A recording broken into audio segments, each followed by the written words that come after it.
I want to bring up Roy Martin, who's a former test pilot for the Northrop Corporation and Northrop Grumman.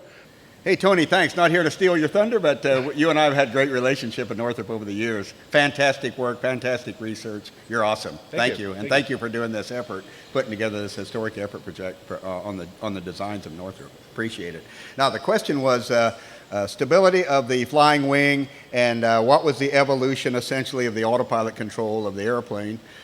Like, what's the difference between a YB-49 and a B-2, and essentially the electronic flight control system of the B-2 makes it a super stable platform and an excellent bombing platform. But it wasn't so, according to my discussions with General Cardenas.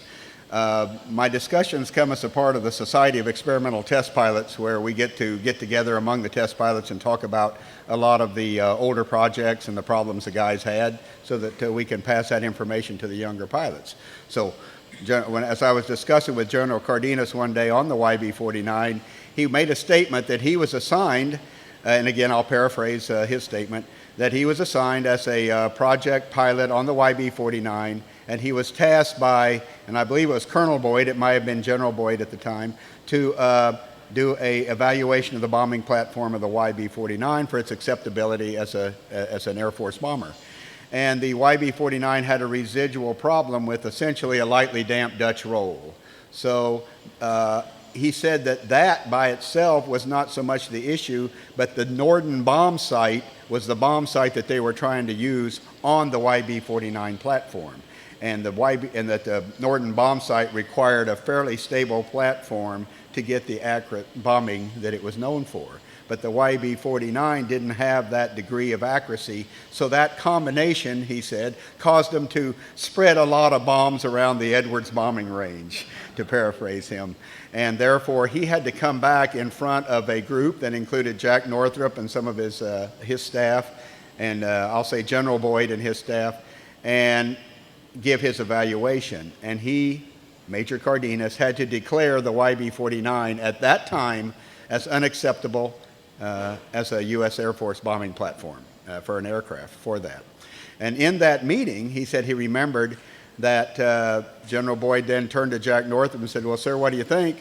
And Jack Northrop said, well, sir, if we got a problem, we're going to fix it.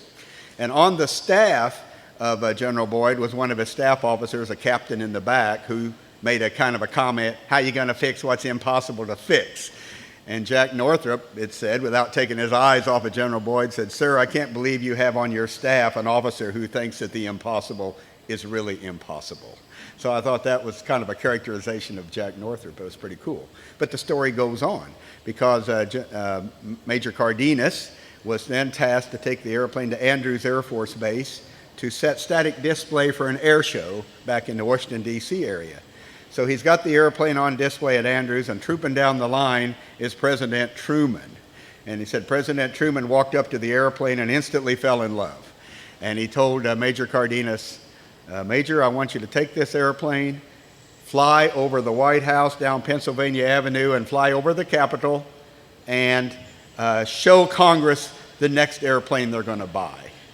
And he had just declared this as an unacceptable bombing platform. But dutifully doing as he said that he had to do, he took off and was coming in from the west, and he was trying to find the White House, and he said there's kind of a high rise to the west of the White House, and you don't really see it when you're coming in fairly low altitude until you're right on top of the White House, and there you go. He kind of elaborated that he thought maybe that had some indications on 9/11, because he said what is dominant when you're coming in is over here is this big building called the Pentagon, and that would be a great alternate target if you couldn't find the White House on that day. But on his case, he did find the White House and flew down Pennsylvania Avenue to show Congress the airplane that they were going to buy that he had just declared unacceptable. I thought it was a great story to share. But later on, to answer the question, yes, the stability of the B-2 makes it an excellent bombing platform, so the problem is moot to this day. Tony? Yeah. Thank you. I have a follow-on to that story.